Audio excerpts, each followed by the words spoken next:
Veuillons nous excuser pour le matin, on a eu des petits problèmes techniques. Il y a beaucoup de personnes qui m'ont appelé pour dire qu'est-ce qui s'est passé, on n'a pas suivi, etc. On va faire un effort pour que demain nous soyons capables de vous donner ce qui avait été prévu ce matin.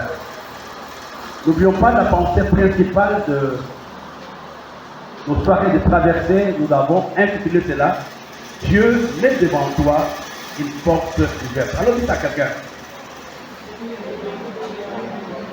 Vous êtes très sérieux comme au Parlement. Il y a quelqu'un, Dieu met devant toi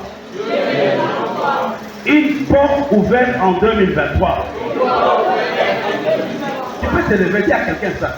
Trouve quelqu'un dans la salle qui dit, Dieu met devant toi une porte ouverte en 2023. Lève-toi. Sois le prophète de ton frère.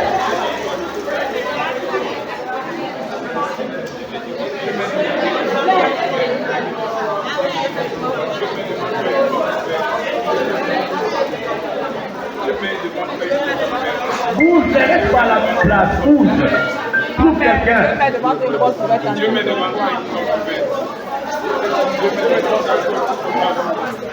Dieu met devant toi. Mon pasteur avait l'habitude de dire une chose. On peut s'inviter sur cette terre, mais au ciel, on va s'asseoir tous à la même table. À la table du Seigneur, dans la nouvelle Jérusalem. Amen. Amen. Dieu met devant toi une porte ouverte. Il y a quelques temps, on a parlé des portes ouvertes. Il y a pour ceux qui étaient ici hier soir, on a donné quelques définitions.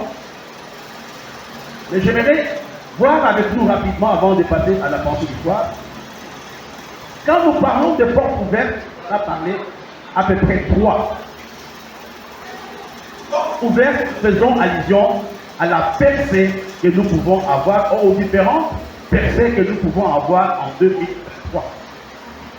Porte ouverte signifie, Dieu met à ma disposition une percée. Comme il avait fait avec David, il a pris de la poussière pour le faire asseoir à la table des grands. Comme il avait fait avec Bathsheba, une femme pratiquement qui avait une mauvaise réputation, mais qui va devenir la mère d'Israël. Porte ouverte signifie aussi des opportunités que Dieu va nous donner en 2023.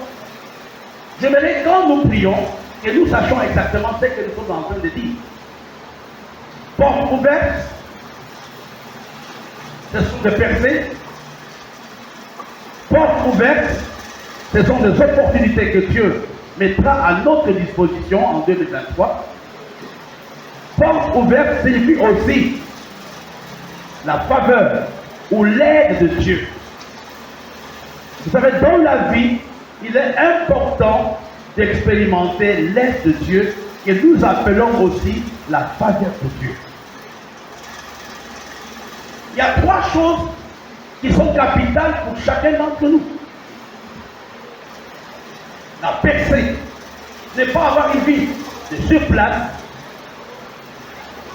Les opportunités. Une seule opportunité peut changer radicalement ta vie. Une seule rencontre, un seul coup de téléphone, un seul voyage peut changer radicalement ta vie. Porte ouverte, c'est aussi expérimenter l'aide de Dieu ou la faveur de Dieu dans sa vie. Ce sont des choses que nous avons vues il y a quelques temps, bien sûr pour ceux-là qui nous suivent. Et en ce qui concerne l'Église, on avait aussi parlé de 5 portes qui étaient importantes. C'est parce que Clarisse en a parlé tout à l'heure. La première porte, la porte de l'intimité avec Dieu. C'est-à-dire, je veux avoir une relation personnelle avec toi cette année. Il ne faut pas vivre avec le Dieu de ton père ou de ta femme ou de ton mari ou de ton oncle. Il faut vivre avec ton propre Dieu. Parmi les portes, nous avons aussi parlé de la porte du témoignage. Avoir un bon témoignage. Il y a des choses qui ne viendront pas dans notre vie parce que On a beaucoup prié, mais notre témoignage fait débloquer un certain nombre de choses. Le mariage de Ruth était une conséquence du témoignage que les gens avaient donné. On a parlé des portes, la porte de l'hospitalité. Cette capacité que nous avons d'avoir une place pour les autres dans notre cœur.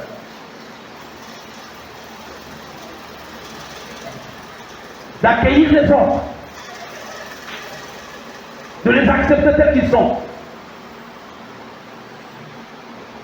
J'ai causé avec une jeune dame il y a quelques jours, au téléphone bien sûr.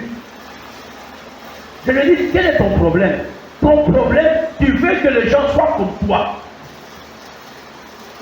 Ça ne peut pas marcher. Je ne peux pas être maman Elali. Elle ne sera jamais moi. Quand vous êtes dans une équipe, la prière la plus importante, aide-moi à comprendre autrui.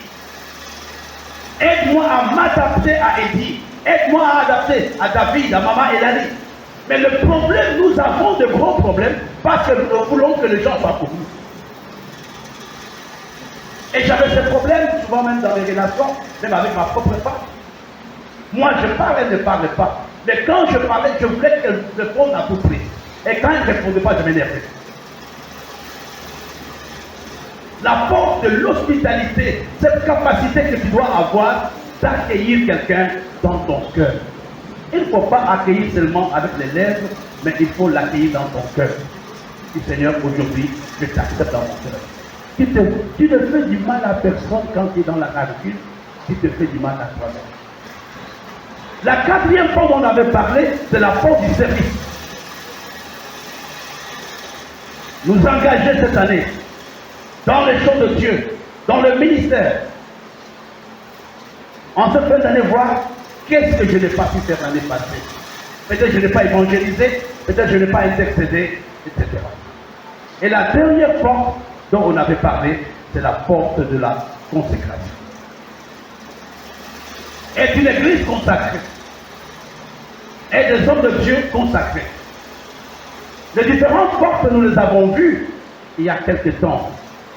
La semaine passée, avant Noël, on avait eu le temps d'intercéder.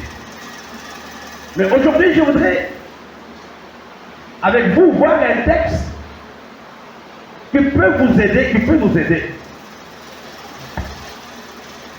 Dans le livre de Deutéronome, au chapitre 9, c'est le texte de base. On va lire les notes aussi dans Deutéronome 7.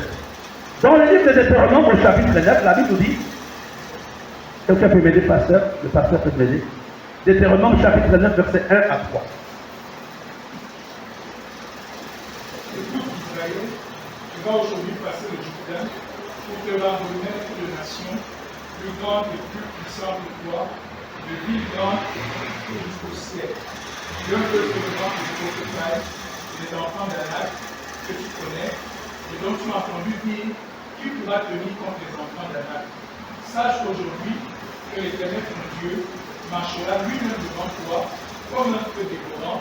C'est lui qui les détruira, qui les humiliera devant toi et qui les chassera. Tu les feras périr promptement comme l'Éternel te l'a dit. Merci, pasteur. Il y a des commentaires qu'on peut faire, on n'a pas suffisamment de temps. C'est Dieu qui parle à Israël. Il commence avec un mot ou un verbe qui est très fort. Quand je suis entré, je crois que c'était la direction de la prière du passé plein. Il dit, écoute Israël. Je verrai que pendant cette saison, que tu sois capable d'écouter Dieu. Et des fois, les portes ne sont pas ouvertes parce que nous n'avons pas la révélation, nous n'avons pas la direction divine. C'est notre intelligence, ce sont nos pensées, ce sont nos émotions qui nous conduisent. Et il lui dit, écoute Israël. Pendant ces 3 jours qui nous restent, on peut le dire à Dieu. Fais-moi la grâce de t'écouter pour l'année qui va commencer. Et puis il dit, tu vas aujourd'hui, tu vas dans 2 jours traverser l'année 2022. tu te rendras maître de nations plus grandes et plus puissantes que toi, de villes grandes, fortifiées jusqu'au ciel. Écoutez, frères et sœurs, quand Dieu donne le territoire à Israël, le territoire n'était pas vierge. Le territoire était occupé, pas par n'importe quel esprit. Il décrit, ce sont des géants. Dieu dit, vous allez entrer en 2023, mais il y a des géants. Dieu n'a pas caché cette réalité à Israël. Il dit, écoutez, la porte est ouverte. La porte est ouverte. Mais sache qu'en 2023, il y aura des géants. Ce n'est pas un slogan. Dieu n'a pas voulu les cajoler. Il est dit clairement, il y aura des combats dans les prochaines. Il y aura des géants, Marie-Josée. Et puis il continue. Dieu décrit même les types de géants. D'un peuple grand et de haute taille. Les enfants d'Anak que tu connais, dont tu as entendu dire qu'il pourra tenir contre les enfants d'Anak. Et ces géants étaient des géants de renom international. De renom international. Ils avaient une réputation. Comme on dit en Congo, c'est difficile de tenir. Comme on dit au Cameroun, il y a l'esprit de vague. Comme on dit, ses frères, c'est compliqué. C'est compliqué. Dieu a décrit la situation qu'Israël allait trouver en 2023. Il n'a pas caché ça. Il est dit l'année prochaine, il y aura des combats. Mais il y a quelque chose qui est très important. Allons ensemble dans le verset 3. Le verset 3, allons-y. Allez, nous lisons une fois et deux. Allons-y, une fois et deux. Que l'Éternel, ton Dieu, marchera lui-même comme dévorant celui qui les détruira, qui les humiliera devant toi, mais toi tu les chasseras et tu le feras périr promptement comme l'Éternel. Waouh! Il y aura des géants, il y aura des géants. Mais l'Éternel lui-même marchera devant nous. Dieu décrit la situation, maman, qu'ils allaient rencontrer. Mais Dieu leur dit, soyez paisibles, soyez en paix. Mais moi, Dieu, je ne vous abandonne pas, je marcherai moi-même. Je parle à quelqu'un ce soir. Il y aura des problèmes, il y aura des difficultés, il y aura des départs. Mais je suis le même Dieu qui t'a appelé. Je suis le même Dieu qui t'a tenu par la main il y a quelques années. Je suis le même Dieu qui t'a donné des impressions quand tu avais 15 ans. Je lui dis, moi-même je marchais. C'est la prière de chacun d'entre nous. Souvent, quand je dis cela, ça m'énerve. De croire que nous avons la capacité d'organiser quelque chose dans notre vie. Impossible. Si Dieu n'est pas ton allié pour la nouvelle année, Dieu fait quoi? Tu dois faire de ce Dieu ton allié. C'est la raison pour laquelle, pendant cette période, c'est le moment de chercher Dieu que toute autre chose. C'est le moment de chercher la relation avec Dieu.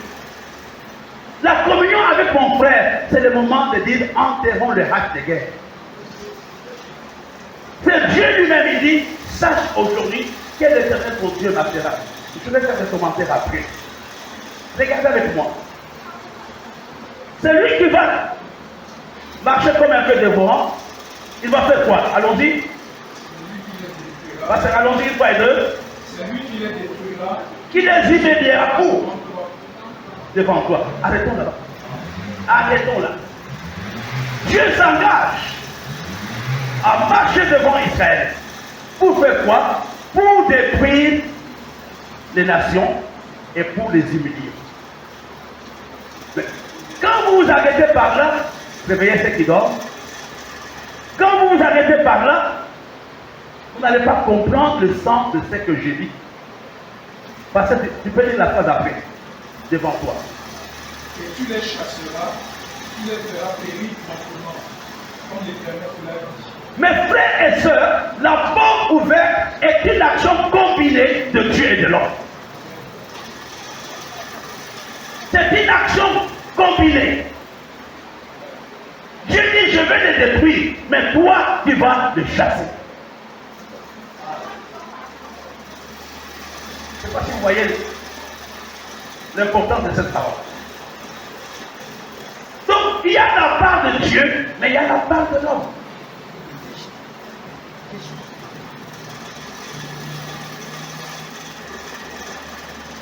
C'est vrai, nous prions, mais il y a la part de Dieu et il y a la part de l'homme. Dieu a déjà fait sa part.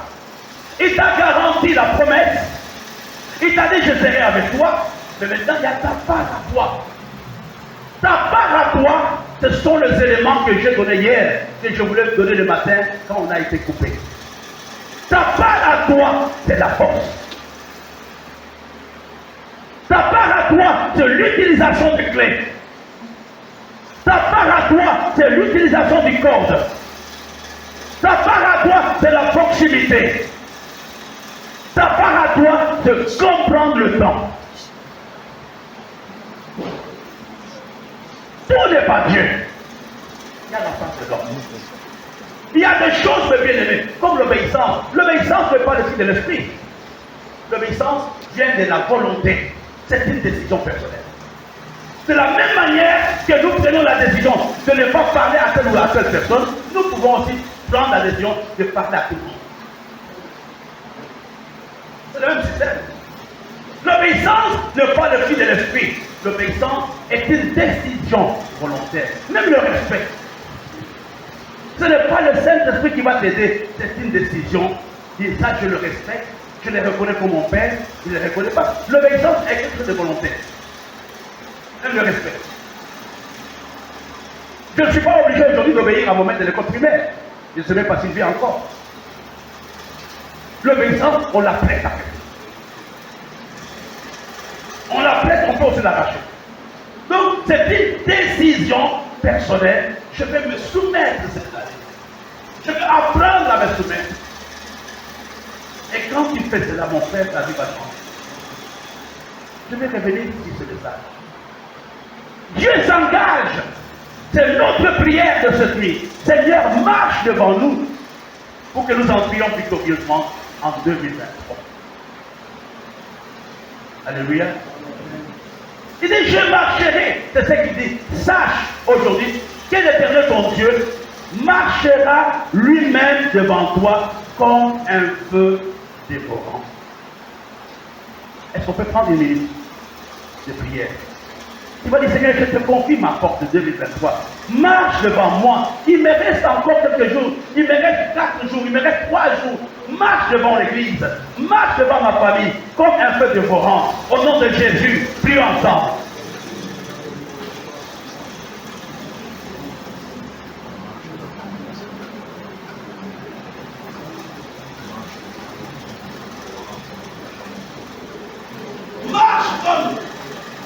Comme un feu dévorant devant la vie de Marie, devant la vie de Napoléon, de Flore, d'Isaac, de Christine, de Barthélemy, de Charlotte, de Julie d'Olive, de Marie, de David.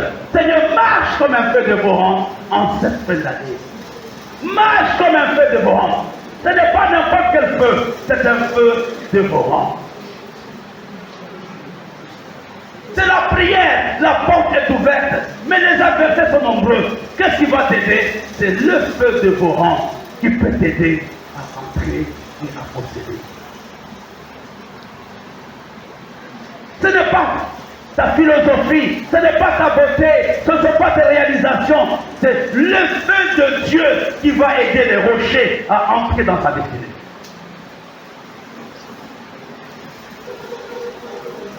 Le feu dévorant comprend 3 choses. Quand nous parlons du feu dévorant, la première chose, quand nous parlons du feu dévorant, on fait allusion à la présence de Dieu. Seigneur, nous avons besoin de ta présence en cette fin d'année. Mon frère, souvent les choses ne marchent pas dans nos vies. C'est parce que nous n'avons plus besoin de cette présence. Nous fuyons même la présence de Dieu de nous. Et nous refusons cette présence. Le fait dévorant, c'est d'abord la présence glorieuse de Dieu.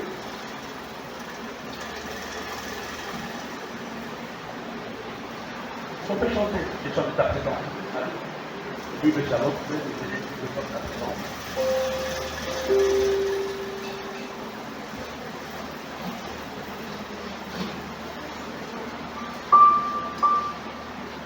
Je soif de ta présence, Seigneur. Pendant ce temps, pendant ces quelques jours, elle soif de cette présence.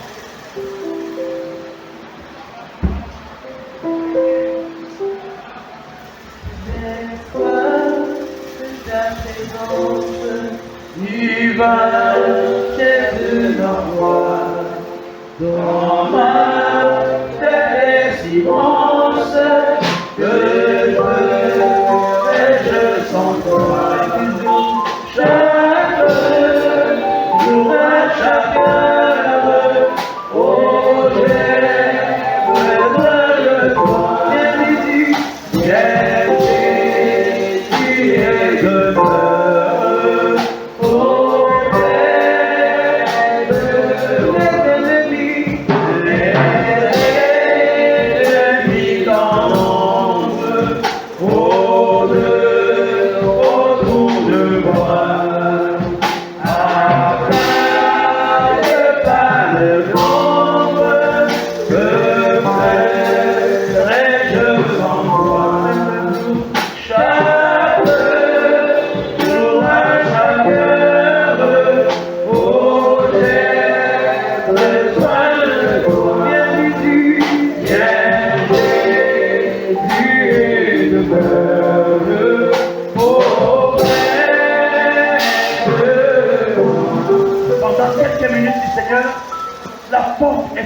pour moi. J'ai soif de ta présence. Marche devant moi pendant cette saison. Au nom de Jésus, prions ensemble.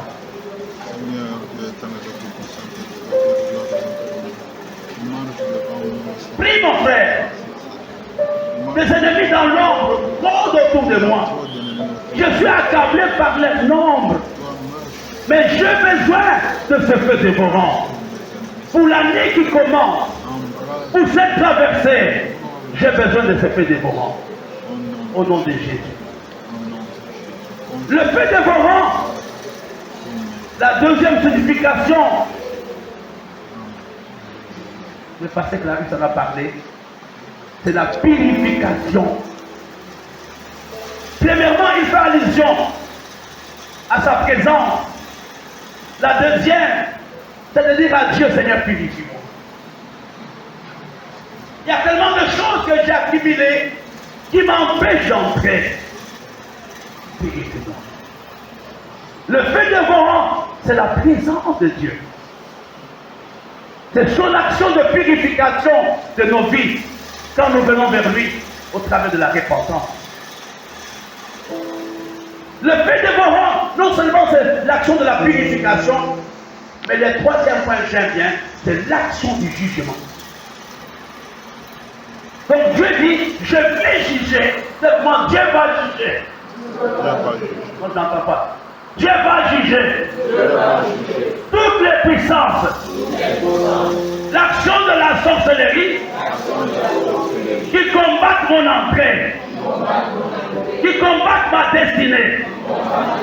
Ce soir, le feu de Dieu s'élève en ces lieux. Toutes les puissances qui ne veulent pas que j'entre, qui ne veulent pas que je possède. Ce soir, mon Dieu les juge. Je commence à prier.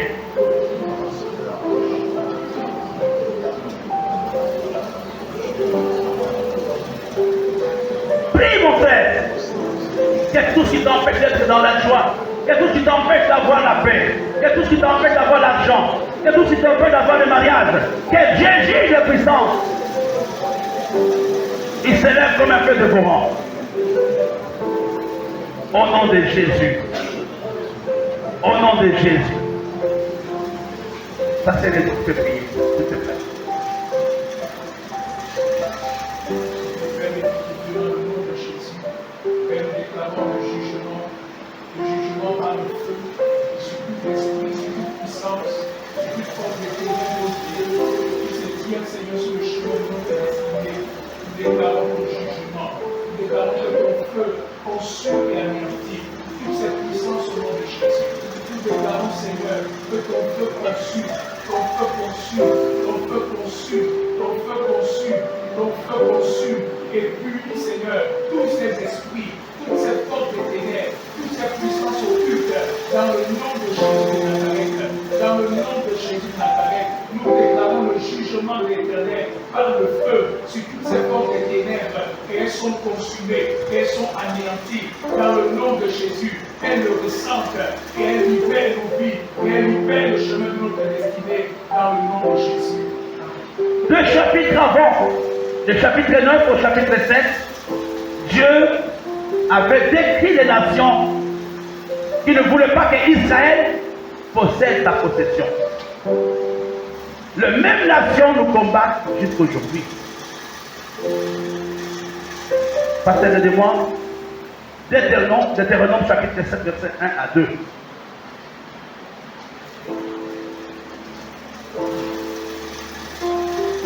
Lorsque l'Éternel, ton Dieu, va faire entrer dans le pays dont tu vas prendre possession, et puis chassera devant toi beaucoup de nations, les Héthiens, les Girgasiens, les Cananéens, les Phérésiens, les Héthiens et les Jébusiens, cette nation plus nombreuse et plus puissante que toi. Lorsque l'Éternel, ton Dieu, te les aura livrés et que tu les auras bâtis, tu les dévoueras par interdit, tu ne traiteras point d'alliance avec elles, tu ne leur feras point de grâce. Amen. Il y a cet esprit ou cette nation qui ne voulait pas qu'Israël possède sa possession. Et le même esprit, le Saint-Esprit sont là cette nuit. Avant que je ne vous donne le Saint-Esprit, j'aimerais d'abord compris pour un esprit qui n'a pas été cité sur le tête, la puissance d'aveuglement. Je vous dis, frères et sœurs, c'est mon pasteur qui le disait. Il disait, si quelqu'un a la victoire sur la puissance d'aveuglement, il a déjà la victoire dans la vie. La puissance d'aveuglement, on est incapable d'apprécier une situation parce que nous sommes aveuglés.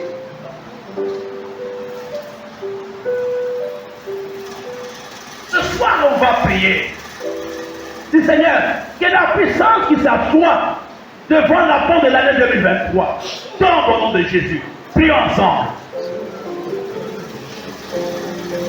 Toute puissance d'aveuglement dans la vie des leaders, dans la vie du bishop, dans la vie des pasteurs, cette puissance, je la chasse ce soir.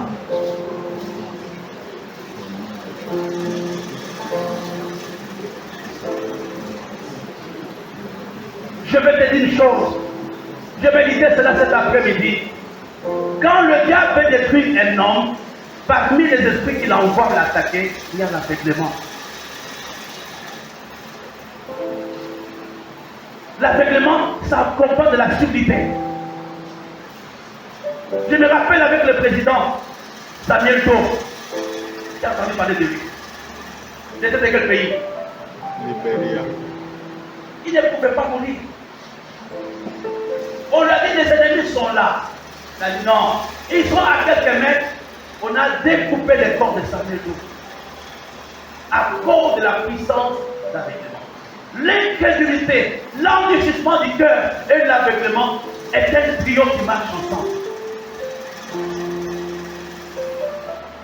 C'est un trio qui marche ensemble.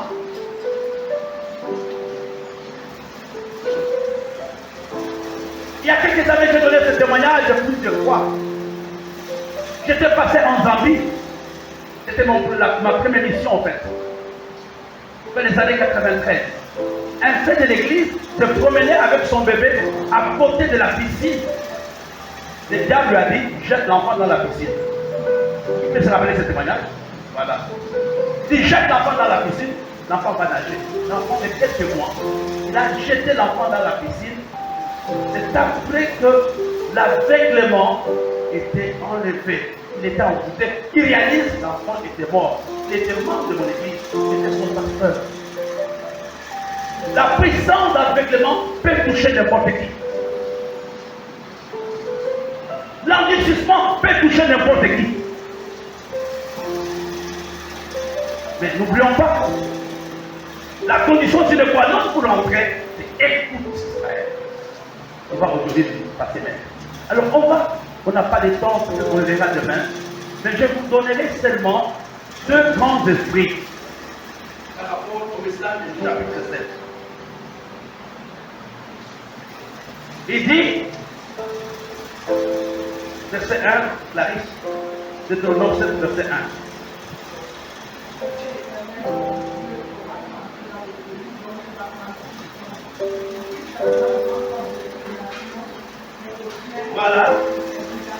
Voilà, on s'arrête d'abord par là. Il y a 7 nations, mais ce soir, à cause de l'économie du temps, nous prendrons seulement 2 nations. La première nation que j'aimerais nous donner, que nous devons combattre, ce sont les Essiens, qui signifie fils de la terreur, qui signifie phobie, etc. Le premier esprit qui t'empêche à posséder ta possession en 2023, c'est la peur. La peur est quelque chose de monstrueux. La peur du lendemain, la peur de l'échec, la peur du succès, la peur du regard de l'autre. Quand on ne gère pas la peur, on ne peut pas avancer. Il y a quelques années, mes frères et sœurs, je vais me répéter, mais c'est important pour l'enseignement. À Douala, en décembre, cette période, pour les gens qui étaient à Douala, pas qui viennent du village, nous, c'était à Douala, cette période-là. Je ne parle pas des gens qui étaient en province, mais nous, on était à Douala. Moi, j'étais à Douala, décembre était un mois dangereux. On m'a dit, je te rappeler. Il y avait des braquages terribles à Douala. Et un soir, je causais avec le frère Pasteur Mathieu à l'église, à Bali. On a dit, mais toi, il y a un médecin ici à Bali qui a été tué. Il y a quelqu'un de Bonaveli qui a été tué. L'homme qui a trouvé le produit pour traiter la voix a été tué. Donc, c'était tellement en décembre. Et ce jour-là, j'étais dans ma chambre. Et je suis passé au lit avec la peur. Et la nuit, j'ai entendu vraiment le bal. On dit, j'ai quitté ma chambre, je suis parti dans la toilette me cacher. Et je me suis assis sur la toilette. Je faisais 1h du matin jusqu'au matin. Et j'entendais le bal. Ça passait partout. J'entendais les gens qui criaient, on meurt. Je dis, mais demain, il y aura des morts. Et je suis resté là-bas, je dis, mais Antoine, Dieu m'a préservé, ils ne sont pas venus ici. Et la jeune femme, maman, elle a dit, et monte en chantant. Oh. Je vais pas ouvrir la porte. Je la vois, moi je suis bon. Bonjour, dis bonjour. Je n'ai même pas préparé la prédication ce jour-là, on a prié pour ça. Après, je demande, elle n'était pas là. Je suis descendu pour voir les cadavres à la station de sang. Aucun cadavre. Qu'est-ce que j'avais entendu dans ma propre voix? Ce que je crains, c'est ce qui m'arrive. Ce que je réussis, c'est ce qui m'atteint. Beaucoup de gens ne réussissent pas dans la vie de tous les jours à cause de la peur. Et souvent, notre peur peut créer des choses qui n'existent même pas. Notre peur peut créer quelque chose qui n'existe même pas. Un jour, un ami à moi qui est évêque, à Brazzaville, l'évêque Biyuna, il était encore pasteur, on était des jeunes à l'époque, en 92. Nous nous sommes, je donnais ce témoignage plusieurs fois, nous nous sommes mis, il a dit, tu ne vois pas comment les gens sont influencés. On a commencé à rire. Quand les gens entraient, on causait, on riait, ils se chantaient, on riait. Et on a commencé à se regarder. regardé. Après, dans mon peuple, elle est venue voir, mais pourquoi vous me critiquez? On t'a critiqué quand? C'est là où ça vient. C'est-à-dire, on ne parle même pas du tout.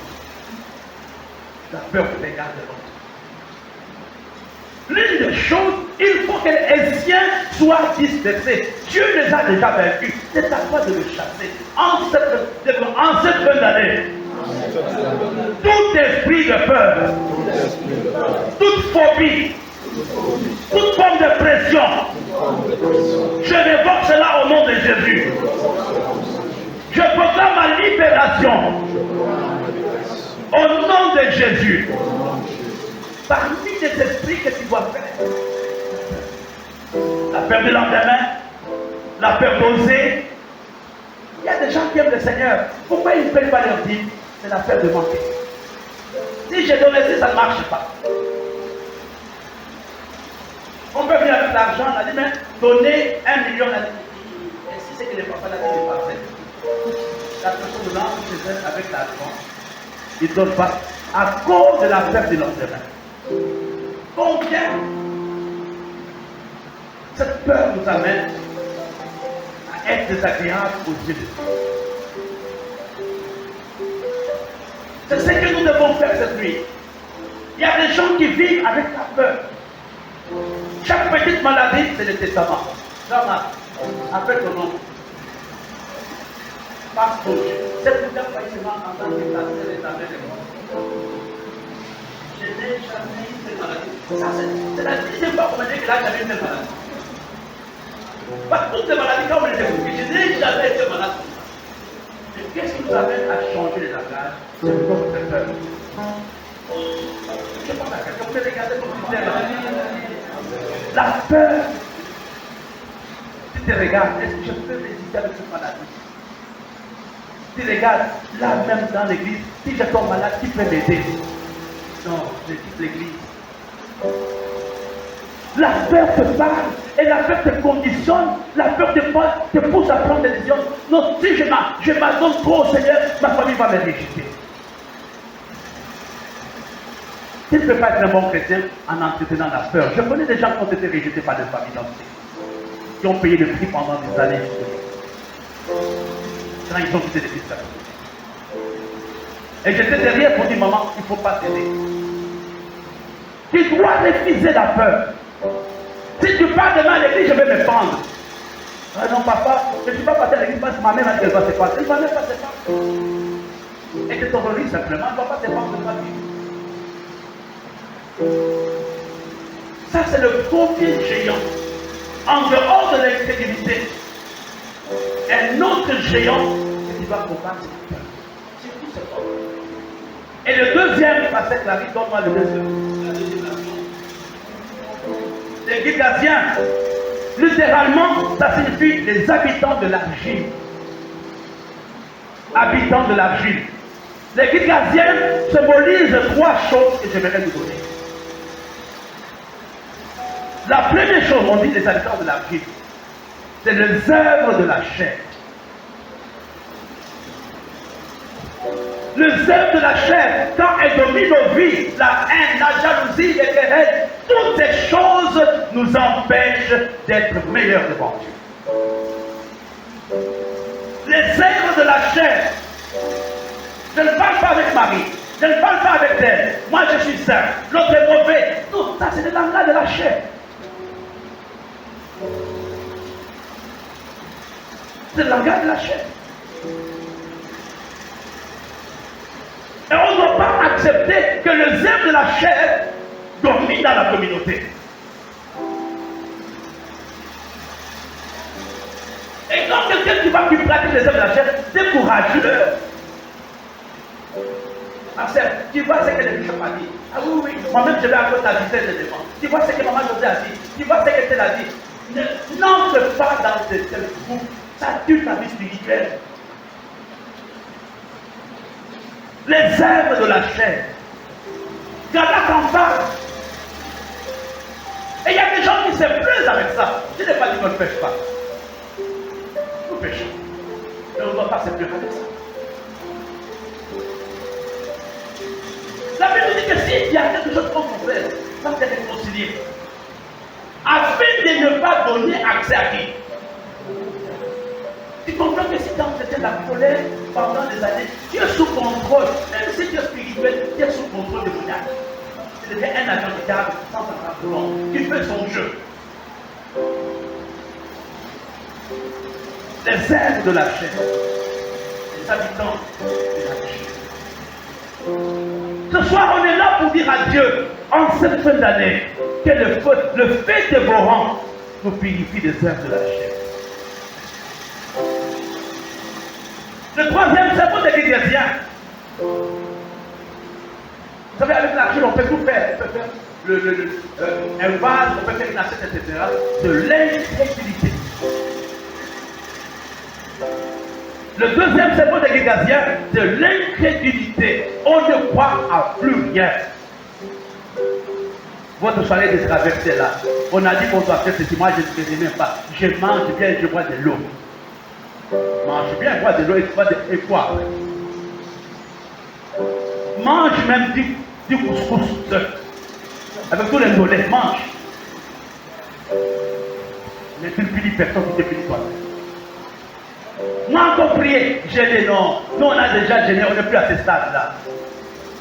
C'est vous qui venez d'arriver, c'est vous qui allez gêner, mais nous on a gêné pour des années, avant que vous te dites. C'est de la chair.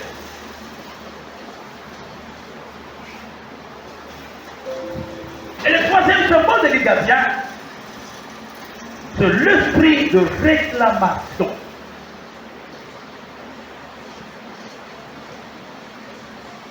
Tu vois, l'argile, on peut déformer l'argile, on peut donner la forme. Il y a un esprit qui te réclame. Nous venons, dans la plupart des cas, de familles non converties. Et aux yeux du diable, nous avons désobéi. Ces gens, comme ils ont un droit de sang avec nous, peuvent nous réclamer et détruire notre vie spirituelle. Je voulais ce soir, frères et sœurs, que nous puissions combattre ça. Ce sont les géants que Dieu a décrits, qui sont assis à la porte de 2023. Je parlais de la peur. Je parlais de la puissance d'aveuglement. Je parle de l'incrédulité. Je parle des êtres de la chair. Je parle de l'esprit de réclamation. Et de fois on est surpris. Il y a quelques années, un homme de Dieu, je crois qu'il est déjà mort, il s'appelait Mahesh Chavda. Il était puissant, cet homme. Je vous dis, quand il n'est pas prêt, moi j'ai travaillé comme conseiller dans sa croisade, on devrait jeûner une semaine avant. Si tu n'es pas prêt, il y a quelque chose dans ton cœur, il dit alléluia, tu vas tomber. À un certain moment, il a commencé à sécher spirituellement. C'était un Américain d'origine indienne, il s'appelait indien. Il a commencé à sécher. C'est un homme qui a fait des histoires terribles, même en Bouchimaï. Il a fait des croisades à tel point que les gens allaient vendre des diamants pour faire de l'offrande dans sa chambre à l'hôtel. C'était un homme très puissant. Mais à un moment, il a commencé à sécher spirituellement. Il ne comprenait pas ce qui était arrivé. Il a appelé les hommes de Dieu pour prier pour lui. On a prié pour lui, mais la chose continue. Il a dit, je prends un temps de prière. Et Dieu lui dit, c'est ta famille qui te réclame. Comme tes origines sont indiennes, et ce que tu fais est étranger à leurs convictions. Il a brisé cela, il a détruit la puissance de la réclamation et son onction est active. Vous allez voir, il y a des gens parmi nous qui savent spirituellement. Vous allez parler avec Barthélemy une fois. Il a dit, il faut toujours prier que les histoires de Barthélemy ne te réclament pas. Tu vas voir quelqu'un qui marche très bien, mais un homme derrière lui tout s'élève. Et s'il n'est pas sorti de mon ventre ici, il va sortir. Et tu commences à voir que l'orphelin commence à traîner le pas. Ce n'est pas lui. C'est une puissance qui le réclame. Qui veut qu'il aille adorer quelque part. Qui veut qu'il fasse quelque chose. La puissance de la réclamation, le fruit de l'argile est un esprit terrible. Il y a des gens qui se tardent. C'est mon enfant. On va voir. Il est sorti de mon sein. Même tout ce qu'il fait là, on verra. Ça va rien amener nulle part. S'il n'a pas le sang de son bon papa, s'il n'est pas homme mon papa, s'il n'a pas le sang de ma ton papa, et cette puissance nous déstabilise et nous n'arrivons pas à avancer. S'il n'a pas bu l'eau de macaque, qui résiste. Comme il y a bu l'eau de macaque. Je parle à quelqu'un ce soir. La puissance de la réclamation. Il y a des choses qui nous arrivent. Nous sommes des victimes. Parce qu'on n'a pas fait attention à cela. Il y a quelqu'un quelque part qui réclame. C'est grâce à moi qu'il est devenu comme ça. Nous avons donné ceci à l'église. Et l'église passe par des problèmes, passe par des troubles, parce que quelqu'un quelque part réclame quelque chose. Il a donné une porte, il a donné une porte, il a donné la peinture, il a quitté l'église. Aujourd'hui, il y a cette puissance d'éclamation qui agit dans la vie de cette personne. Nous sommes arrivés à la fin, mais nous allons d'abord prier ensemble. On va s'élever sur vos cœurs. On va s'élever ensemble.